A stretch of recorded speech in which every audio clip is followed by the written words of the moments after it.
इस बार 140 करोड़ जनता 140 सीटें के लिए भी तरसा देगी। चरम सीमा पर महंगाई, बेरोजगारी, पेपर लीक, निवेश के नाम पर ज़ीरो, डिफेंस एक्सपो के नाम पर ज़ीरो, G20 में जो तमाशा दिखाया वो ज़ीरो, और बुंदेलखंड का किसान और प्रदेश के किसानों से ज़्यादा तकलीफ और परेशानी में है। उसको जो राहत मदद मिलनी चाहिए थी वो नहीं मिली, उसको धोखा मिला। इनकी हर बात झूठी है, वादे झूठे हैं, महंगाई बढ़ी है, हर चीज़ की कीमत बढ़ गई है। इसलिए आज भारतीय जनता पार्टी के पास जवाब नहीं है और वो अपने ही नेगेटिव नैरेटिव में फंस गई है। अध्यक्ष जी, आप पहली पार्टी है जो अपने नेगेटिव नैरेटिव में उलझ गई है और फंस करके अब बाहर आने वाली नहीं है। जो मन की बात करते थे, जो आत्मतुष्टिकरण में प्रसन्न रहते हैं, मन मर्जी से काम करते हैं, उन्हें संविधान की बात सुननी होगी और संविधान की बात से ही बात बनेगी और वही संविधान हमें आपको सम्मान, हमें आपको अपना अधिकार देने का काम करेगा। झांसी में भारतीय जनता पार्टी की विदाई की झांकी तैयार हो रही है। ठीक अध्यक्ष जी, वो तो क्या है, लॉ एंड ऑर्डर पे। अध्यक्ष जी, आप मुख्य धड़ा हैं गठबंधन के। आपसे दो क्वेश्चन है हमारे।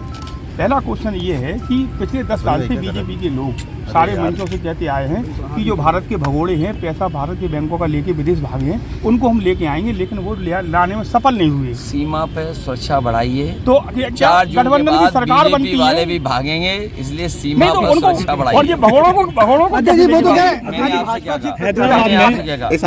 कहा कि सीमा पर सुरक्षा बढ़ाइए, 4 जून के बाद। एक सवाल अखिलेश जी, एक सवाल अखिलेश जी ने पोलिंग के दौरान मुस्लिम महिलाओं को बुर्का उठा के उनकी पहचान चेक की है। इसीलिए मैंने कहा बीजेपी का जो नेगेटिव नैरेटिव है, जो उनके नकारात्मक राजनीति है, नकारात्मक नफरत भरी राजनीति, और याद कीजिए हजारों साल पुरानी कहावत है, जो दूसरों के लिए गड्ढा खोदते हैं वो अंतोगत्वा उस गड्ढे में गिरते हैं। इसलिए इनकी बातें, इनकी कहानी कोई सुनना नहीं चाहता। बीजेपी का हर डायलॉग अब घिसा पिटा दिखाई दे रहा है। वो तो कह रहा है लॉ एंड ऑर्डर पे चुनाव लड़ेंगे। एक डायलॉग और है, वो तो क्या है, लॉ एंड ऑर्डर पे चुनाव लड़ रहा है। हमने लॉ ऑर्डर कर दिया, ऑर्डर अलग गिरा पड़ा। अध्यक्ष जी, एक और उनका डायलॉग है, बड़ा फेमस डायलॉग है। अभी मोदी जी बार बार हर मंचों से बोल रहे हैं कि अगर गठबंधन की सरकार बनती है तो ये मुस्लिमों के लिए आरक्षण की व्यवस्था कर देगी।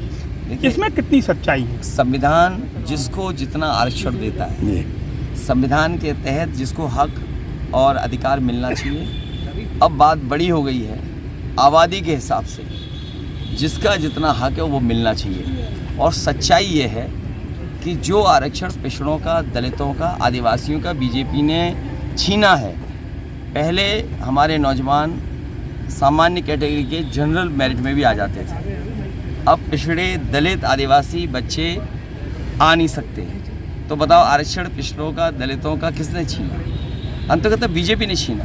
और जितनी भी चीज़ें निजीकरण हो जाएंगी, प्राइवेट हो जाएंगी, उसमें आरक्षण नहीं है। मान लीजिए टाटा में 10 लाख नौकरियां हैं, क्या आरक्षण लागू है उसमें?